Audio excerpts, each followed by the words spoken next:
Hello.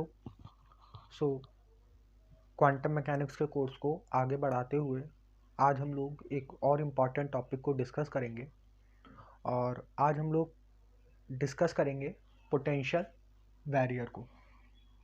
ठीक है, potential barrier को। तो पोटेंशियल बैरियर को डिस्कस करने से पहले एक प्रॉपर्टी है जो यह कहें एक थ्योरम है जो काफ़ी इम्पॉर्टेंट है और वो है parity operator commutes with Hamiltonian।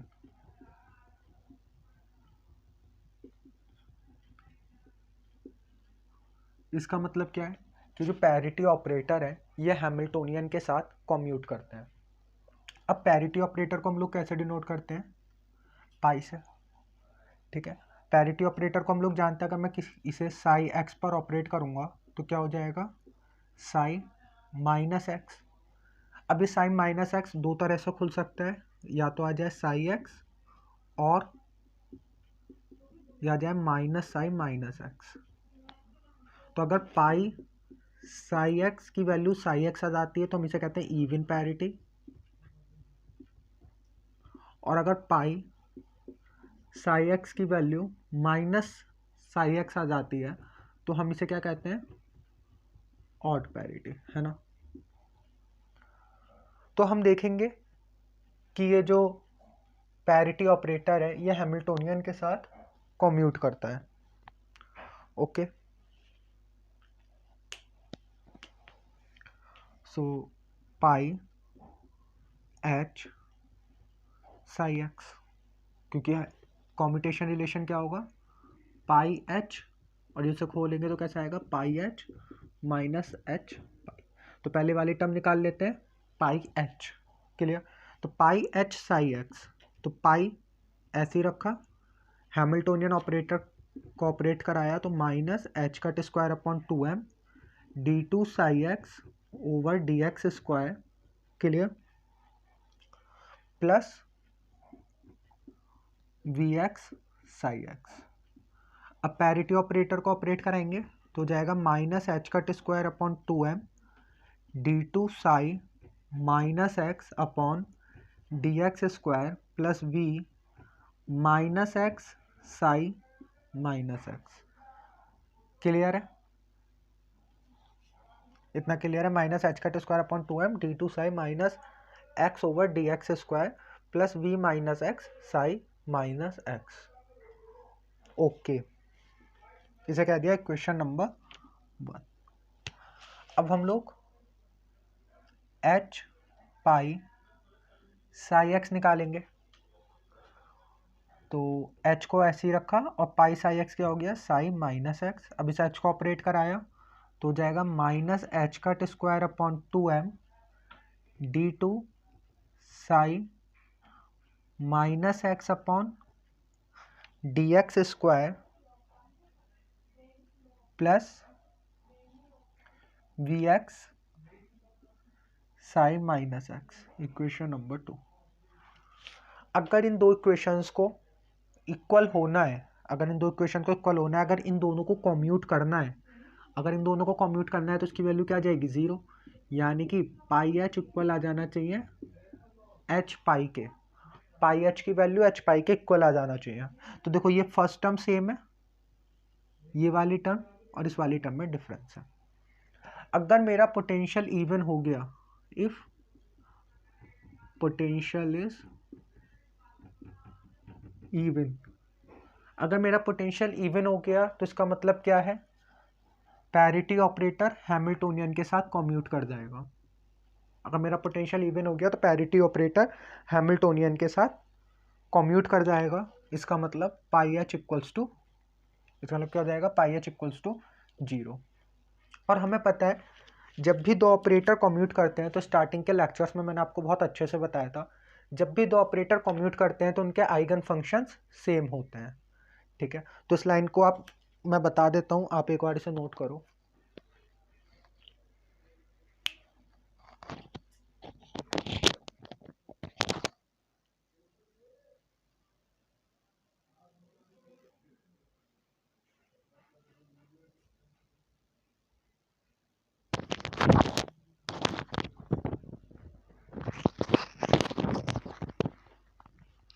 सो अब मैं आगे की लाइन लिख रहा हूँ, as pi and h commutes they should have a complete set of eigenfunction.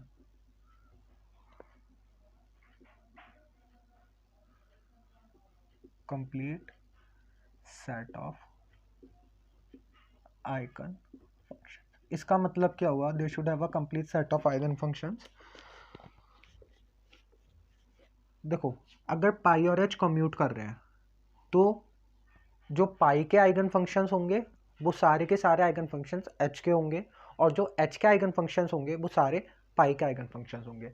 अब हमें पता है पाई के जो आइगन फंक्शंस होते हैं वो डेफिनेट पैरिटी के आइगन फंक्शंस होते हैं, ठीक है ना। पाई के जो आइगन फंक्शंस होते हैं वो डेफिनेट पैरिटी के आइगन फंक्शंस होते हैं। मैंने अपने कोर्स में पैरिटी ऑपरेटर अच्छे से पढ़ा चुका हूँ, जाके रिवाइज करो, अपने नोट्स में देखो कि पैरिटी ऑपरेटर क्या होता है।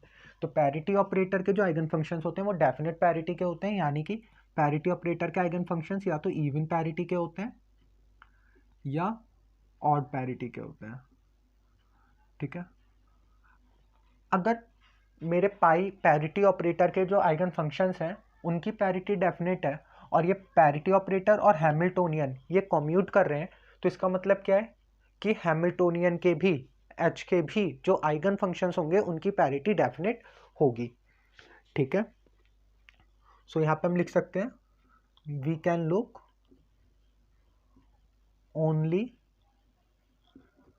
Those eigen functions of pi which are either odd or even parity,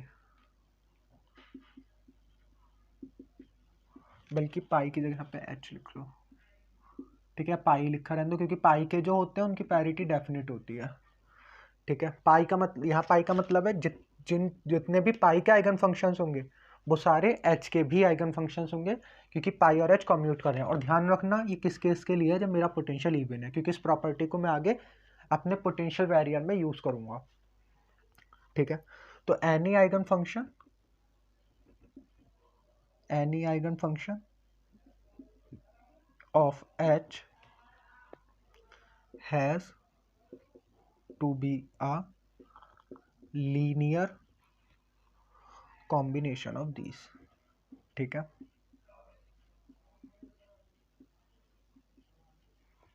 ये लाइन क्लियर होगी। तो ये क्या केस था, ये नॉन डिजेनरेसी का केस था। आगे की लाइन लिखता हूं उसके बाद क्लियर हो जाएगा। If an eigen value of H is non-degenerate, it has to be either even or odd, ठीक है। If an eigenvalue is degenerate,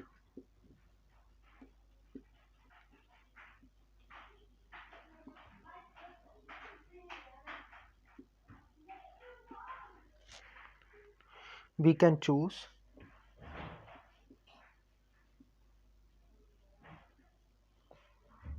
even or odd eigenfunction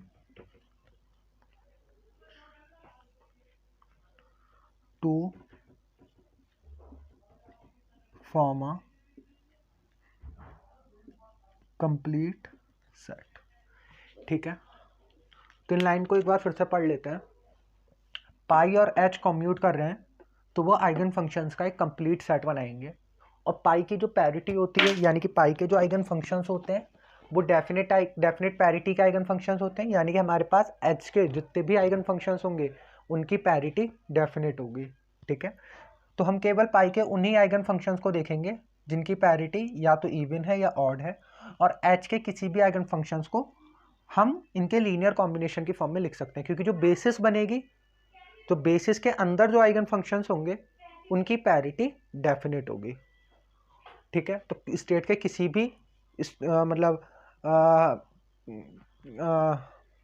state के किसी भी वेव फंक्शन को हम लोग बेसिस के लीनियर कॉम्बिनेशन के फॉर्म में लिख सकते हैं। हिल्बर्ट स्पेस के किसी भी वेक्टर को हम लोग बेसिस वेक्टर्स के लीनियर कॉम्बिनेशन के फॉर्म में लिख सकते हैं। तो वही इस लाइन का मतलब है। If an eigen value of h is non degenerate it has to be either even or odd. ठीक है, इट हैज़ टू बी का मतलब जो उसका आइगन फंक्शन होगा वो या तो इवन होगा या ऑड होगा, अगर एच के आइगन वैल्यू नॉन डिजेनरेट है तो। और अगर इसकी आइगन वैल्यू डिजेनरेट है, अब नॉन डिजेनरेट का केस आप लोगों को क्लियर होगा। If an eigen value is degenerate we can choose even or odd eigen function to form a complete set. यानी कि अगर मल्टीपल एक आइगन वैल्यू के कॉरस्पॉन्डिंग मल्टीपल आइगन फंक्शंस हैं तो हम केवल इवन पैरिटी या फिर ऑड पैरिटी के वेव फंक्शन को ही चूज करेंगे, आइगन फंक्शन को ही चूज करेंगे। ठीक है, ताकि हम कंप्लीट सेट बना सकें। कंप्लीट सेट मतलब एक बेसिस सेट बना सकें, और उस बेसिस सेट के अंदर केवल वही आइगन फंक्शंस होंगे जिनकी पैरिटी डेफिनेट होगी। अब इसका यूज हम लोग अपने नेक्स्ट मोस्ट इंपॉर्टेंट टॉपिक पे करेंगे, और अब हम लोग स्टार्ट करेंगे पोटेंशियल बैरियर को। तो ये क्लियर हो गया होगा। ये इसलिए बताया ताकि आपको पता चले जब भी पोटेंशियल इवन होगा। ठीक है, आगे हम लोग इस लेक्चर के बाद लीनियर हार्मोनिक ऑस्किलेटर को स्टार्ट करेंगे, तो वहाँ पे भी हमारा पोटेंशियल इवन होगा। तो जब भी पोटेंशियल इवन होता है तो हमारे पास दो पैरिटी के वेव फंक्शंस होते हैं, एक इवन पैरिटी का वेव फंक्शन होता है और एक ऑड पैरिटी का वेव फंक्शन होता है। ऐसा हमने एक जगह और देखा था, अगर आपको ध्यान हो, सिमेट्रिक पोटेंशियल वेल में। सिमेट्रिक पोटेंशियल वेल में भी हमारे पास जो वेव फंक्शन आए थे वो दो टाइप के आए थे, एक इवन पैरिटी का और एक ऑड पैरिटी का। आई होप आपको याद होगा। तो हम लोग फाइनाइट स्क्वायर वेल पोटेंशियल को देखेंगे। इससे पहले हम लोगों ने इनफाइनाइट स्क्वायर वेल पोटेंशियल को देखा था। तो फाइनाइट स्क्वायर वेल पोटेंशियल जो होता है, तो उसमें जो पोटेंशियल की डेप्थ होती है, पोटेंशियल बैरियर की जो डेप्थ होती है, ठीक है, ये हम कहें जो साइड में पोटेंशियल होता है इनफाइनाइट पोटेंशियल बैरियर में, उसमें पोटेंशियल की वैल्यू इन्फिनिटी होती है। जबकि फाइनाइट पोटेंशियल बैरियर में जो पोटेंशियल का मैग्नीट्यूड होता है, ठीक है, वो कुछ फाइनाइट होता है। तो फाइनाइट स्क्वायर वेल पोटेंशियल, या फिर आप डेप्थ से भी इसे समझ सकते हो, finite square well potential. Okay, तो अगर मैं इसकी फिगर बनाऊं तो फिगर कुछ ऐसी बनेगी। इनफाइनाइट में यहाँ पे इन्फिनिटी होता है, जबकि फाइनाइट में यहाँ पे फाइनाइट वैल्यू होंगी v0 ये 0 हो गया, ये -L/2 हो गया और ये +L/2 हो गया। क्लियर है। तो फाइनाइट स्क्वायर वेल पोटेंशियल कुछ ऐसा दिखता है। अब यहाँ पे दो केस हो सकते हैं। एक केस जब मेरे पार्टिकल की एनर्जी इस पोटेंशियल से ज़्यादा हो, यानी E is greater than V0, और एक दूसरा केस हो सकता है जब एनर्जी इस पोटेंशियल से कम हो, E is less than V0। तो इस ग्रेटर देन V0 आप लोग बहुत ईजिली सॉल्व कर सकते हैं। ठीक है, ये वही केस होगा जैसे हम लोगों ने पोटेंशियल स्टेप में जब एनर्जी ग्रेटर देन V0 लेके सॉल्व करा था। तो फर्स्ट केस को आप लोग सॉल्व करें, अगर कोई डिफ़िकल्टी आती है तो मेरे से पूछ सकते हैं। ठीक है, सेकंड केस को मैं यहाँ पे सॉल्व करा देता हूँ। इज़ लेस देन V0 को मैं यहाँ पे सॉल्व करा देता हूँ, इज़ ग्रेटर देन V0 को आप लोग सॉल्व कर लेंगे। तो इज़ लेस देन V0 पे हमारे पास तीन केस बन सकते हैं, तीन रीज़न बन सकते हैं। एक रीज़न ये है, एक रीज़न ये है और एक रीज़न ये है। ये दो रीज़न सेम है। इस रीज़न में हमारे पोटेंशियल की वैल्यू 0 है। ठीक है, इस रीज़न में हमारे पोटेंशियल की वैल्यू 0 है। तो हम लोग स्टार्ट करेंगे श्रोडिंगर वेव इक्वेशन से for reason 1। Schrodinger wave equation क्या होती है? -h⁻² d2ψ/dx² प्लस यहाँ पे पोटेंशियल कितना है रीजन 1 में, V0x of Sai equals to जो भी एनर्जी है ई साई। इतना क्लियर है। इसे मैं लिख सकता हूँ -h⁻² d2ψ/dx² plus V0 minus के ई साई। ध्यान दें V0 की जो वैल्यू है, जो ई की वैल्यू है वो वी नॉट से कम है, यानी वी नॉट की जो वैल्यू है वो ई से ज़्यादा है, यानी कि ये वाली जो क्वांटिटी है ये पॉजिटिव होगी। इतना क्लियर है। इसे थोड़ा सा और सॉल्व करा तो हो जाएगा d2 - minus 2m v not minus e upon h cut square psi equals to 0। ये टर्म हमारी कांस्टेंट है, हम लोग पता नहीं कब से सब सीखते हुए आ रहे हैं, अब आप लोगों को भी इसकी प्रैक्टिस हो गई होगी। तो इस टर्म को हम लोग यहाँ पे 2m v not minus e constant है, हम लोग गामा स्क्वायर लेट कर लेते हैं। तो 2m v not minus e upon h cut square, इस हमने यहाँ पे लेट कर लिया। क्लियर है।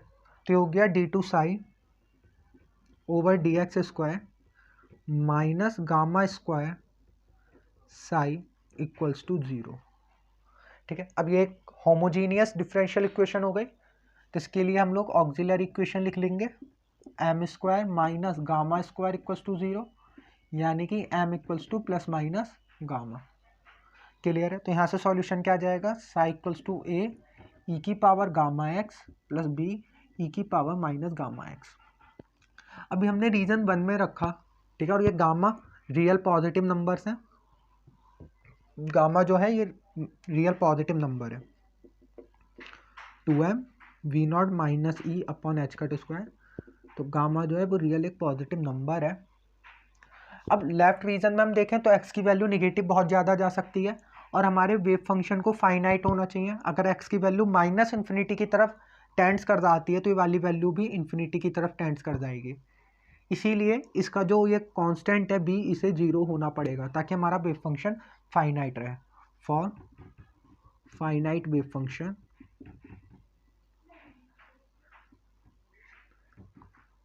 b must be equals to 0। तो साई 1 की वैल्यू क्या आ जाएगी, a ई की पावर गामा x। ठीक है, इसे क्या देते हैं इक्वेशन नंबर 1।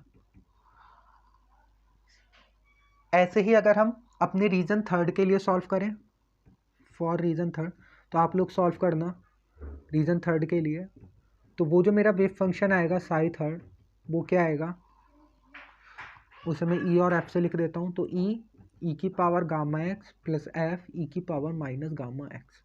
तो अगर ध्यान दें आप, रीजन थर्ड में मेरी एक्स की वैल्यू इन्फिनिटी की तरफ चली जाएगी, और अगर एक्स की वैल्यू इन्फिनिटी की तरफ चली जाएगी तो ये वाली टर्म इन्फिनिटी हो जाएगी। अगर ये वाली टर्म इन्फिनिटी हो जाएगी तो मेरा वेव फंक्शन इनफाइनाइट हो जाएगा, और वेव फंक्शन मेरा हमेशा फाइनाइट होना चाहिए, इसलिए ये वाला जो कांस्टेंट है इसकी वैल्यू भी 0 होनी चाहिए। तो जो मेरा वेव फंक्शन होगा रीजन थर्ड में वो क्या हो जाएगा, वो हो जाएगा psi 3 equals to F E की power minus gamma x. Okay, अब हम लोग रीजन 2 को सॉल्व करते हैं और देखते हैं रीजन 2 में हमारा वेव फंक्शन कैसा होगा। तो इसे मैं ऐसे लिख कर रख देता हूँ। रीजन सेकंड में क्या होगा, इसी को करेक्ट कर देते हैं। रीजन सेकंड में मेरी v की वैल्यू 0 हो जाएगी, तो ये वाली टर्म हट जाएगी, तो ये वाली टर्म हट जाएगी और रह जाएगा minus e psi equals to 0, जिसकी वजह से ये हट जाएगा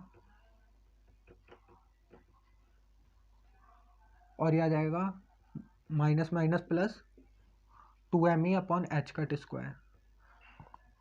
तो अब 2m upon h cut square psi equals to 0, इस हम लोग एक नया कांस्टेंट ऐड कर लेते हैं k square equals to 2me upon h cut square late.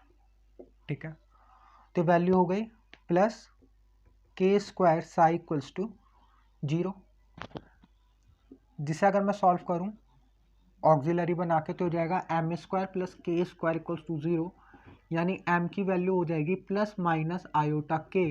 तो मेरा वेव फंक्शन हो जाएगा साई इक्वल्स टू सी ई की पावर आयोटा के एक्स प्लस डी ई की पावर माइनस आयोटा के एक्स। और इसे मैंने अपने पिछले लेक्चर्स में भी बताया था, इसे हम शॉर्ट आउट करके क्या लिख सकते हैं, सी साइन के x plus D cos k x. ठीक है, यहाँ तक अगर कोई डाउट है तो नीचे कमेंट सेक्शन में बता देना।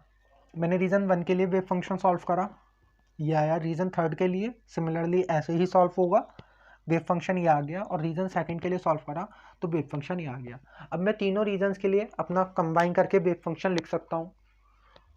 तो जो मेरा वेव फंक्शन होगा वो कुछ मेरे को ऐसा दिखेगा, psi1 equals to a e की power gamma x, psi2 equals to c sine kx plus d cos kx, और psi3 मेरे को दिखेगा f e की पावर माइनस गामा x। ठीक, अब यहाँ पे हमने जो थ्योरम पढ़ी इससे पहले उसका यूज़ करेंगे। हमें पता है हमारा जो वेव फंक्शन है वो दो पैरिटी का हो सकता है, या तो वो इवन पैरिटी का होगा या फिर वो ऑड पैरिटी का होगा। तो हम यहाँ पे 1 बाय 1 दोनों केस डिस्कस करेंगे। इवन पैरिटी का वेव फंक्शन अगर हम डिस्कस करें,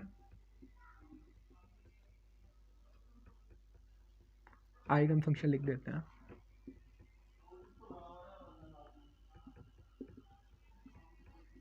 even parity eigen function, okay. तो देखो psi1 को तो हम ऐसे लिखेंगे ए की पावर के एक्स, psi3 को हम ऐसे लिखेंगे अभी एफ ई की पावर माइनस गामा एक्स। और अगर हम psi2 को देखें तो अब देखो यहाँ पे इवन पैरिटी, क्या ये मेरा इवन पैरिटी है? बताओ ये क्या इवन पैरिटी है? नहीं। तो इवन पैरिटी के लिए c की वैल्यू 0 हो जाएगी और केवल ये वाला टर्म बचेगा d cos kx। तो देखो क्या रीजन 2 में मेरा वेव फंक्शन इवन पैरिटी का है? हाँ, रीजन 2 में मेरा वेव फंक्शन इवन पैरिटी का है। यानी अगर x की वैल्यू l/2 से माइनस l/2 है तो मेरा वेव फंक्शन इवन पैरिटी का है। और यहाँ पर ये जो रीजन है ये mod x greater than l/2 और ये वाला रीजन भी mod x greater than l/2। अगर मेरे को अपने वेव फंक्शन को इस रीजन से बाहर इवन पैरिटी का बनाना है, ठीक है, तो मेरे को f की वैल्यू क्या रखनी पड़ेगी? a रखनी पड़ेगी। ठीक है, f की वैल्यू क्या रखनी पड़ेगी? a रखनी पड़ेगी। इस रीजन से बाहर के इवन, इस रीजन के बाहर अगर मुझे अपने वेव फंक्शन को इवन पैरिटी का वेव फंक्शन बनाना है तो a की वैल्यू f होनी चाहिए। ठीक है, उसे भी अभी मैं आपको दिखा दूंगा ऐसा क्यों होना चाहिए। तो एक बार मैं यहाँ पे लिख दूं, for mod x greater than l/2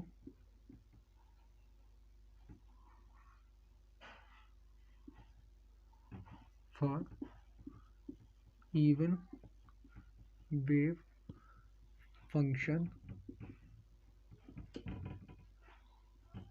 in the region mod x greater than l/2 we must have a equals to f। ठीक है, तो इन वैल्यूज को यहाँ पे पुट करें तो मेरा वेव फंक्शन दिखेगा psi1 equals to a e की पावर गामा x, psi2 दिखेगा मेरे को d cos kx और psi3 दिखेगा मेरे को a e की पावर माइनस गामा x। अब आप इस वेव फंक्शन में x की जगह माइनस एक्स पुट करके देखिए, आपको वही वेव फंक्शन मिलेगा। देखिए x की जगह माइनस एक्स रखो, a e की पावर माइनस गामा x ये रहा। इस x की जगह माइनस एक्स रखो, a e की पावर गामा x ये रहा। x की जगह माइनस एक्स रखो, ये रहा। ठीक है, तो ये जो वेव फंक्शन है, ठीक है, कंबाइंड वेव फंक्शन ये है। ठीक है, पूरे सिस्टम का वेव फंक्शन ये है अलग अलग रीजन में। ओके, तो ये जो वेव फंक्शन है ये इवन पैरिटी का वेव फंक्शन बन चुका। अब यहाँ पे मेरे को किस की वैल्यू चाहिए? a, d, गामा और k। ठीक है, तो now we have to find values of a, d, gamma, k। ठीक है, इन कांस्टेंट की वैल्यू चाहिए। तो इनसे पहले के क्वेश्चंस में भी जब हमें कांस्टेंट की वैल्यूज निकालनी होती थी तब हम लोग किसका यूज़ करते थे? बाउंड्री कंडीशंस का। अच्छा, यहाँ पे अगर मैं गामा और के को देखूँ तो गामा और के की वैल्यू तो ये रही ई, मतलब के की वैल्यू ये रही, गामा की वैल्यू ये रही। तो गामा और के की वैल्यू किस पे डिपेंड कर रही है? ई पे डिपेंड कर रही है। तो क्या हर एक ई के लिए गामा और के की वैल्यू ये होंगी? और क्या ये गामा और के की वैल्यू इन वेव फंक्शंस को सेटिस्फाई करेंगे, मतलब इन आइगन फंक्शंस को सेटिस्फाई करेंगे? मतलब क्या है मेरा कहने का कि हर एनर्जी के लिए मेरे पास बाउंड स्टेट्स होंगी, ऐसा जरूरी नहीं है। हम लोग आगे देखेंगे इससे आगे के प्रूफ में कि ऐसा क्यों नहीं हो सकता। ठीक है, हर एक एनर्जी के लिए मेरे पास बाउंड स्टेट्स नहीं मिल सकती, और यहाँ पे मैं बाउंड स्टेट को ही तो डिस्कस कर रहा हूँ। जो बाउंडेड स्टेट्स नहीं है, अनबाउंडेड स्टेट है, उनके लिए तो energy greater than v not होगी, वो तो सिंपल केस हो जाएगा। पर मैं डिस्कस कर रहा हूँ बाउंड स्टेट्स को, तो हर एक एनर्जी के लिए मेरे पास बाउंड स्टेट नहीं होंगी। तो यहाँ से मुझे गामा और के की वैल्यू भी निकालनी पड़ेगी, ए और डी की वैल्यू भी निकालनी पड़ेगी। और जब भी मेरे को कॉन्स्टेंट्स निकालने होते हैं तो मुझे याद आ जाती हैं अपनी बाउंड्री कंडीशंस, तो हम लोग बाउंड्री कंडीशंस का यहाँ पे यूज़ करेंगे। तो आई होप आपको यहाँ तक बिल्कुल समझ में आ रहा होगा। ठीक है, इंटरेस्टेड टॉपिक है और सिंपल टॉपिक है। ठीक है, तो यहाँ पर मेरा वेव फंक्शन कंटिन्यूअस होना चाहिए। ठीक है, और कह सकते हैं डिफरेंशिएबल भी होना चाहिए, यानी φ1 की वैल्यू -L/2 पे इक्वल होनी चाहिए φ2। अब इसे मैं ज़्यादा डिस्कस नहीं करूँगा क्योंकि पिछले लेक्चर्स में हमने बहुत अच्छे से डिस्कस कर रखा है, और हमारे चैनल पे क्वांटम मैकेनिक्स की पूरी प्लेलिस्ट अवेलेबल है, तो आप जाके चैनल पे चेक कर सकते हैं। तो φ1 की वैल्यू -L/2 इक्वल्स टू φ2 की वैल्यू, मतलब φ1 φ2 को चलो कंफ्यूज मत हो, ψ1 और ψ2 लिख लो, यानी कि ψ1 यानी कि इस रीजन में जो वेव फंक्शन की वैल्यू होगी वो सेम इस रीजन में होनी चाहिए, इस वाले पॉइंट पे, तभी तो इस वाले पॉइंट पे मेरे पास मेरा वेव फंक्शन कंटिन्यूअस होगा। ठीक है, अगर ये वैल्यू इक्वल नहीं हुई तो डिसकंटिन्यूटी आ जाएगी। फिलहाल इस वैल्यू को यहाँ रखते हैं, तो हो जाएगा a e⁻ gamma L/2 equals to d cos k -L/2, यानी इसे लिख सकते हैं a e⁻ gamma L/2 equal to d cos k L/2। इसे कुछ इक्वेशन हम दे लेते हैं 4। ठीक है, अब हम लोग क्या लगाते हैं, दूसरी बाउंड्री कंडीशन लगाते हैं, यानी कि d ψ1 over dx at x equals to -L/2, d ψ2 over dx at x equals to L/2। तो हम लोग डेरिवेटिव करेंगे इसका, तो क्या आएगा, a गामा e⁻गामा x, और गामा x की जगह मैं -L/2 रख देता हूँ, तो -गामा L/2, और इसका डेरिवेटिव करेंगे तो आएगा -dk sin k L/2। Clear है, कॉस का डेरिवेटिव माइनस साइन के L/2, इसे कह लिया इक्वेशन नंबर 5। अब हम इन दोनों इक्वेशंस को अगर डिवाइड कर दें, ठीक है, अगर हम दोनों इक्वेशंस को डिवाइड कर दें तो ये हो जाएगा, यहाँ से बचेगा केवल गामा, और डी से डी कट जाएगा, यहाँ से बचेगा माइनस के, और साइन और कॉस हो जाएगा tan। क्लियर है,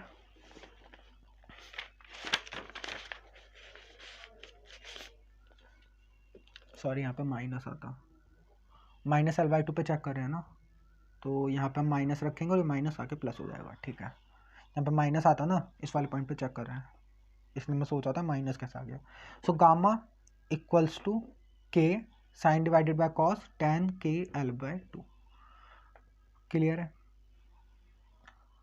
अब हम लोग इस इक्वेशन को ध्यान से देखें तो यहाँ पे हमें गामा और के की वैल्यू पता है। गामा की वैल्यू क्या है, √2m v0 minus e upon h cut square equals to k √2me upon h cut square tan √2me upon h cut square और साथ में L/2। पर इस इक्वेशन को अगर हम लोग सॉल्व कर लेते हैं तो हमें एनर्जी की वैल्यू पता चल जाएगी कि किन एनर्जीज के लिए हमारे पास बाउंड स्टेट्स होंगी, और उन एनर्जीज की वैल्यू को अगर हम यहाँ पुट कर दें तो हमें गामा और के की वैल्यू मिल जाएगी, और गामा और के की वैल्यू यहाँ रख देंगे तो हमारे दो कॉन्स्टेंट्स हमको ईजिली मिल जाएंगे। इतना क्लियर है क्या? पर इस इक्वेशन को सॉल्व करना इतना सिंपल नहीं है। इस इक्वेशन को या तो हम अपनी प्रोग्रामिंग मतलब कंप्यूटर लैंग्वेज की हेल्प से सॉल्व कर सकते हैं, या फिर हम इसे एनालिटिकली मतलब ग्राफिकल मेथड से सॉल्व कर सकते हैं। तो मैं यहाँ पे आपको ग्राफिकल मेथड से सॉल्व करके दिखा देता हूँ। कंप्यूटर प्रोग्राम से आप लोग आगे अपने एमएससी या पीएचडी में इसे सॉल्व करना सीखेंगे। तो मैं कहाँ इसे रफ कर देता हूँ, ठीक है, और इस वाले पार्ट को भी रफ कर देता हूँ क्योंकि इनका यूज़ अभी होगा। तो यहाँ पे हम लोग अपने दो नए कांस्टेंट डिफाइन करेंगे, एक ईटा और एक कह सकते हैं एप्सिलॉन या जीटा। तो ईटा को हमने कहा गामा L/2 और जीटा डिफाइन करा उसे हमने कहा KL/2। उन वैल्यूज़ को मैं इस इक्वेशन में रखूंगा और इस इक्वेशन को मैं क्या देता हूँ इक्वेशन नंबर 6। तो इन वैल्यूज़ को उठा के रखो, तो गामा की वैल्यू हो जाएगी 2 ईटा, ये क्या लिख दिया मैंने, ठीक है, सही है। तो गामा की वैल्यू हो जाएगी 2 ईटा अपॉन एल और के की वैल्यू हो जाएगी यहाँ से 2 जीटा अपॉन एल।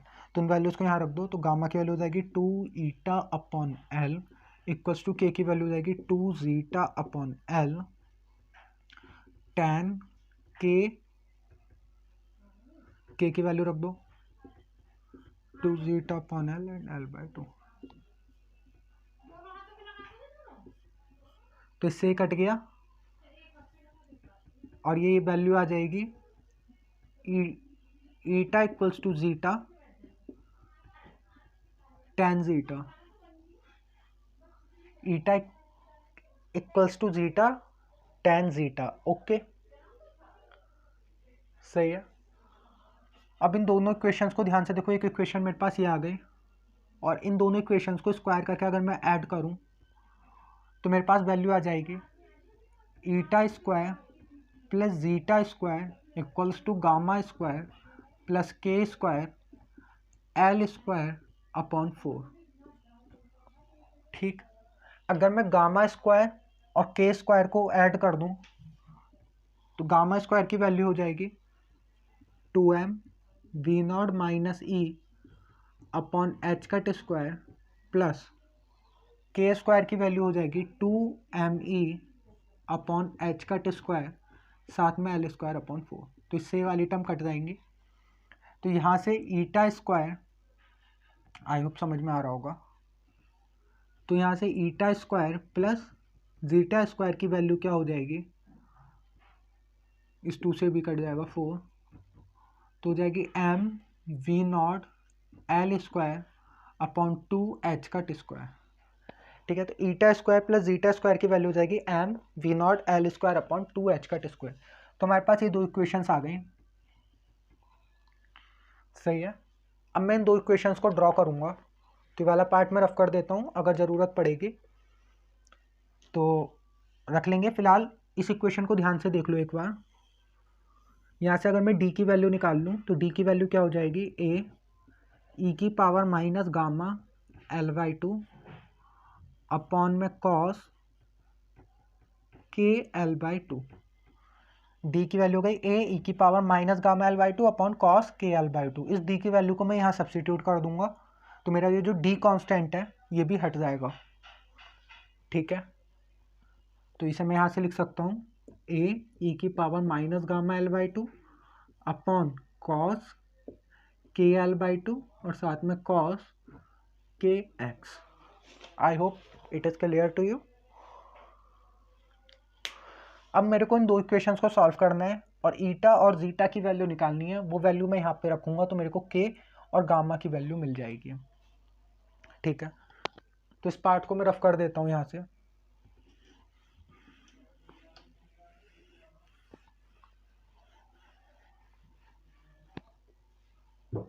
अगर मैं यहाँ पर इनके ग्राफ बनाऊं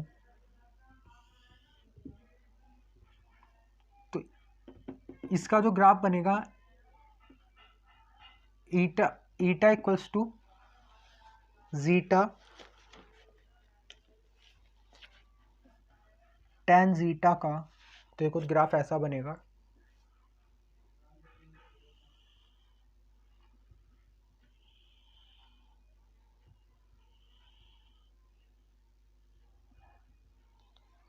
ठीक है, ये वैल्यू जाएगी 0 पाई 2 पाई।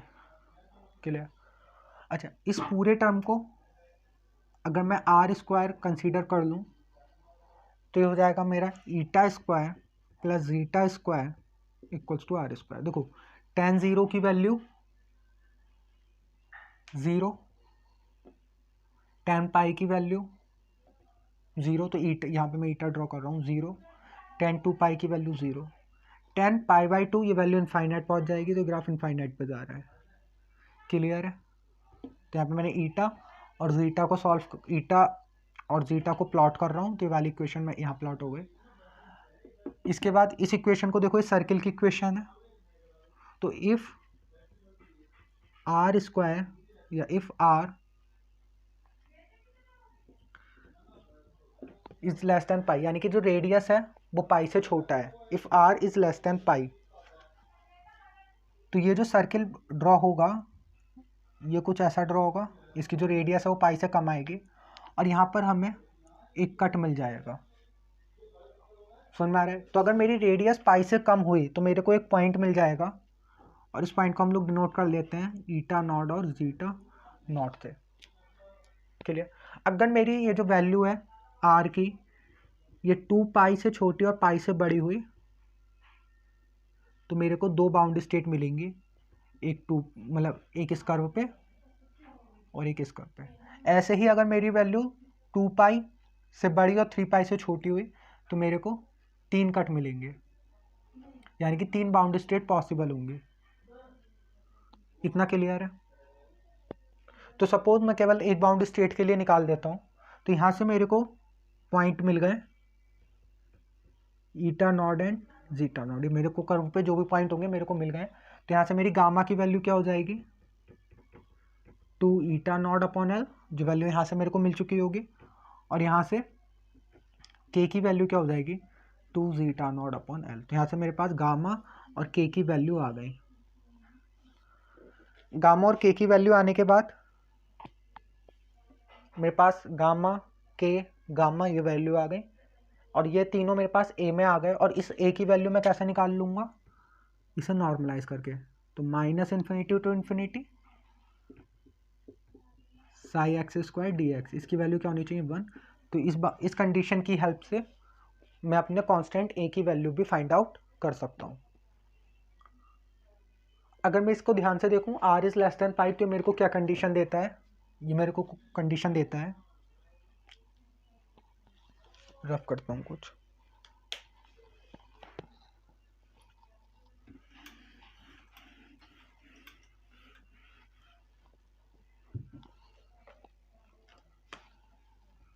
आर लेस देन पाई, अगर मैं आर की वैल्यू देखूँ यह है m v not l square upon 2 h cut square to the power half, और ये पाई से छोटा है। तो यहाँ से अगर मैं वी नॉट एल स्क्वायर की वैल्यू निकालूँ तो वैल्यू छोटी आएगी 2 h cut pi square upon में एम। क्लियर है? तो हमारी कंडीशन हो गई कि वी नॉट एल स्क्वायर की value 2 h cut square pi square upon m से छोटी होनी चाहिए। इस केस में मेरे को एक बाउंड स्टेट मिल जाएगी, और उस बाउंड स्टेट का जो वेव फंक्शन होगा वो आपके सामने था। उस बाउंड स्टेट के लिए गामा और के की क्या वैल्यूज होंगी ये आपके सामने, और इन गामा और के को अगर आप यहाँ पे रखते हैं, ठीक है, इस गामा की वैल्यू यहाँ रख दें, इस के की वैल्यू यहाँ रख दें, तो आपको एनर्जी पता चल जाएगी कि किस एनर्जी के लिए मेरे को बाउंड स्टेट मिल रही है। तो ये सारा काम हम लोगों ने इवन पैरिटी के वेव फंक्शन के लिए करा। अब ये सब काम हम एक बार फिर से ऑड पैरिटी के वेव फंक्शन के लिए करेंगे, और इसके लिए हम v not l square gamma और के मतलब एनर्जी की वैल्यू देखेंगे कि कैसे हमें बाउंड स्टेट्स हमें मिलती हैं एनर्जी की डिफरेंट वैल्यूज़ पे। तो आप लोग इसे नोट करो और जो पढ़ा एक बार उसे देखो, और इसके नेक्स्ट पार्ट में अब हम लोग ऑड पैरिटी का वेव फंक्शन करेंगे। ओके।